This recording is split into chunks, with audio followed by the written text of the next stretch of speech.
All right, I'm going to be talking about my first college exams and how they went and what I learned from them. Um, they're very different compared to high school because I went into my first exam. It was for math class, and I took it as it was, during high school. I didn't study, but last minute, they gave us a 2 weeks notice, and I didn't study in the last 2 days, and I didn't do too well.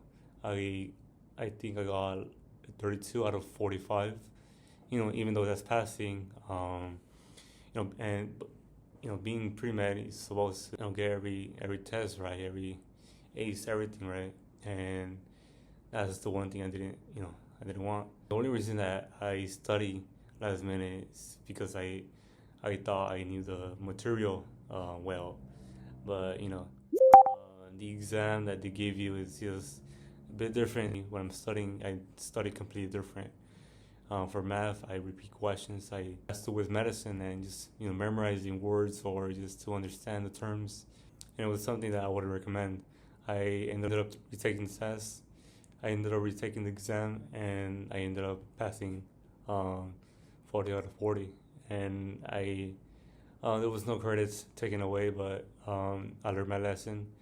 And I think it's important and better if you study that day that you get to notice when the exam is going to be given, and one of the important things that an exam could have is a study guide, right?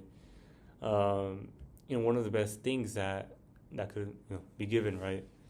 If you don't see any study guides, I would recommend asking the professor for a study guide.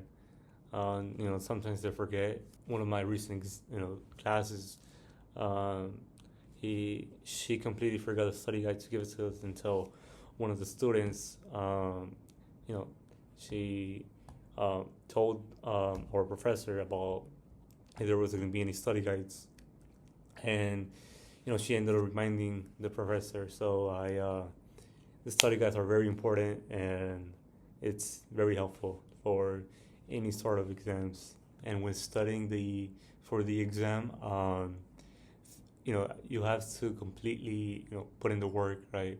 I I try to take my time on everything I do.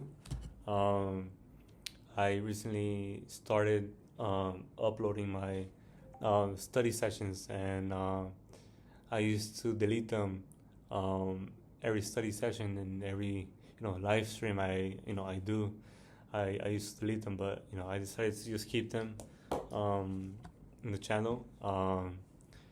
Is is for an example, I guess. And my study sessions, it usually ranges from an hour to 3 or 4 hours, and I do that 2 times a day.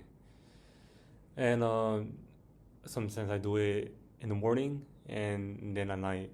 Um, it's never in the middle of the day because that's the time I usually have my classes, and I try to make activities. I try to have some activities, personal interests for me to have. Um, I think that's important for someone to have. Um, Not only because of that, but also because it's a distraction, right? And it also helps with your body and mind, right? Um, I recently um, got into the tennis club that that UCR has. Um, I've been playing with them every afternoon, um, Wednesdays and Mondays. I think without me having a physical activity going on, and just focusing on the studying classes, and I wouldn't perform better if I had something to I like, right, other than studying, right.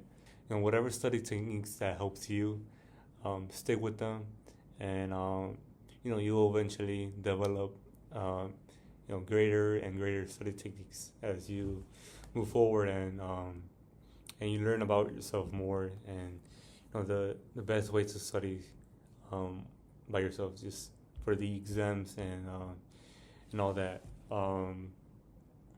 And yeah, it's very important to study the day um, you are being noticed for an exam.